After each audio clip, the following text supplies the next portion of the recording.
Bismillahirrahmanirrahim. Assalamualaikum warahmatullahi wabarakatuh.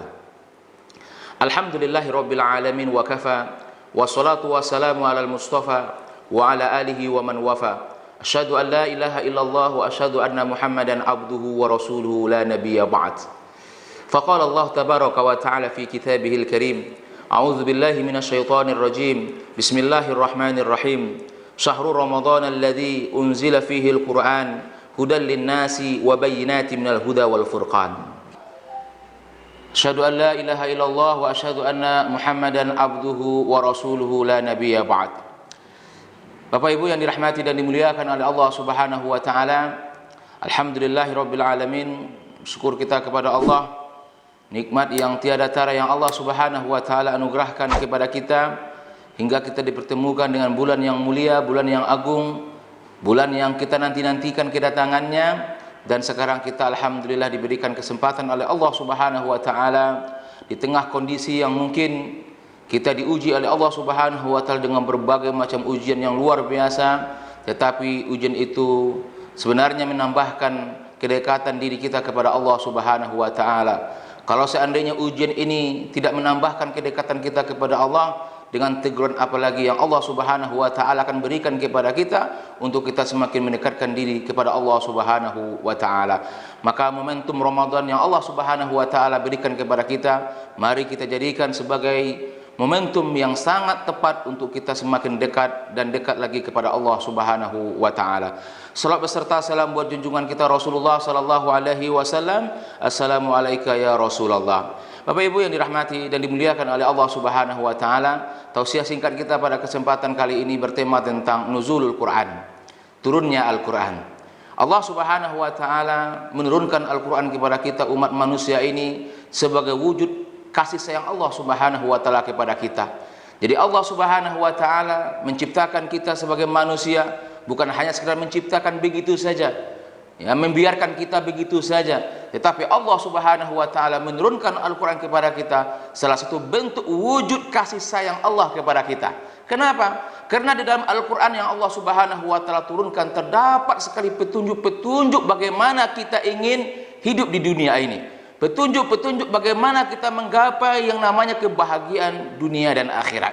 Makanya Rasulullah sallallahu alaihi wasallam dengan tegas beliau mengatakan, taraktu fikum amrayni ma in tamasaktum bihima lan tadillu abada, kitab Allah wa sunnati Rasulullah sallallahu alaihi wasallam, atau kama qala Rasulullah sallallahu alaihi wasallam. Sungguh aku telah tinggalkan dua perkara kepada kalian. In tamasaktum bihima, apabila kalian berpegang teguh kepada keduanya, lan tadillu abada, maka kalian tidak akan pernah sesat selama-lamanya. Apa yang ditinggalkan oleh Rasulullah sallallahu alaihi wasallam? Kitab Allah wa sunnati Rasulillah, yaitu kitab Allah Al-Quran dan sunnah-sunnah Rasulullah sallallahu alaihi wasallam. Bapak Ibu yang dirahmati dan dimuliakan oleh Allah Subhanahu wa taala, apa hikmah kenapa Allah Subhanahu wa taala menurunkan Al-Quran? Allah Subhanahu wa taala menjelaskan Al-Quran diturunkan kepada kita umat manusia ini sebagaimana yang Allah Subhanahu wa taala firmankan dalam Al-Quran, surah Al-Baqarah ayat 185. Allah Subhanahu wa taala berfirman, Syahrul Ramadan alladzi unzila fihi al-Quran hudan linnasi wa bayyinatin minal huda wal furqan. Bulan Ramadan yang Allah Subhanahu wa taala turunkan, Allah turunkan Al-Quran di dalamnya, yang mana Al-Quran yang Allah Subhanahu wa taala turunkan itu sebagai apa? Hudan linnas, petunjuk bagi manusia, wa bayyinatin minal huda wal furqan, dan penjelas pembeda antara yang hak dengan yang batil. Bapak Ibu yang dirahmati dan dimuliakan oleh Allah Subhanahu wa taala, maka dari firman Allah Subhanahu wa taala ini ada dua tujuan Al-Quran diturunkan oleh Allah Subhanahu wa taala. Yang pertama adalah hudan linnas, sebagai petunjuk. Kalau kita hidup, ya, kalau kita ingin menempuh sesuatu misalkan, atau menuju ke tempat sesuatu misalkan, pasti ada rambu-rambu, ada petunjuk-petunjuk supaya kita sampai ke tempat yang kita tuju. Apalagi ya, kita ini menuju ke tempat sesuatu yang belum pernah kita pergi ke sana. Kalau di dunia ini, ya, kita butuh petunjuk, kita butuh rambu-rambu, ya, dan rambu-rambu itu banyak sekali, sehingga kemungkinan besar kita selamat dan sampai ke tujuan kita. Tetapi untuk menuju ke tempat sesuatu yang kita belum pernah ke sana, dan salah satu petunjuk yang akan bisa mengantarkan kita dan selamat kita sampai ke sana adalah Al-Quranul Karim. Bapak Ibu yang dirahmati dan dimuliakan oleh Allah Subhanahu wa taala, maka Allah Subhanahu wa taala menegaskan dalam Al-Quran, hudan linnas, petunjuk bagi kita manusia. Maka Allah Subhanahu wa taala menurunkan Al-Quran kepada kita sebagai bukti kasih sayang Allah kepada hamba-hambanya. Dan hamba-hamba yang Allah Subhanahu wa taala berikan petunjuk dengan Al-Quran, merekalah orang-orang yang akan selamat sampai ke kampung akhirat mereka yang kekal abadi. Bapak Ibu dirahmati dan dimuliakan oleh Allah Subhanahu wa taala, dalam kehidupan kita di dunia ini banyak sekali cobaan, godaan, rintangan. Banyak kita, ya, digoda, ya, banyak kita diiming-imingkan, banyak kita, ya, dijanji-janjikan. Kadang-kadang kita bimbang, kadang-kadang kita ragu. Maka supaya hati kita ini kuat kepada kebenaran, supaya hati kita ini kokoh istiqomah kepada Allah Subhanahu wa taala, maka solusinya adalah kembali kita kepada Al-Quranul Karim. Sekarang pertanyaannya, bagaimana supaya Al-Quran itu menjadi pedoman kita? Bagaimana caranya supaya Al-Quran itu menjadi petunjuk hudan bagi kita?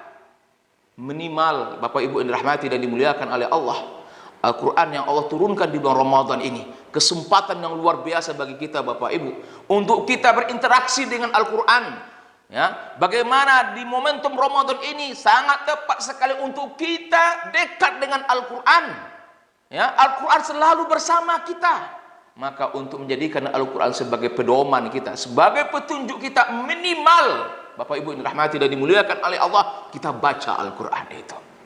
Bagaimana Al-Quran itu akan menjadi petunjuk bagi kita kalau Al-Quran itu jauh daripada kita? Al-Quran tidak kita baca, bagaimana dia akan menjadi pedoman, petunjuk bagi kehidupan kita Bapak Ibu yang dirahmati dan dimuliakan oleh Allah? Maka azamkan Bapak Ibu, di Ramadan tahun ini, di Ramadan kali ini, ya, kita maksimalkan minimal 1 hari di dalam Ramadan kita ini, kita wajib untuk membaca Al-Quran minimal 1 juz 1 hari. Itu minimal Bapak Ibu. Tidak ada alasan bagi kita, oh kita sibuk, tidak.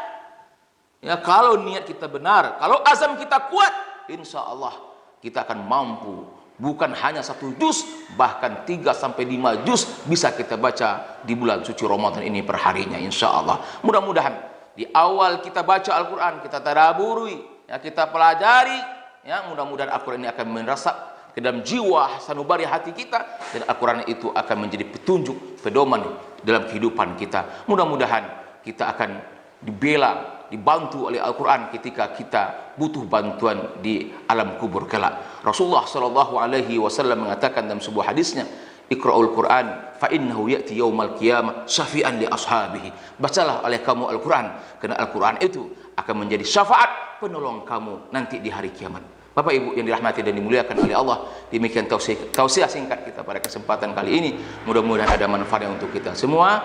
Aqulu qauli hadza astaghfirullah li wa lakum, billahi taufiq wal hidayah. Wassalamu alaikum warahmatullahi wabarakatuh.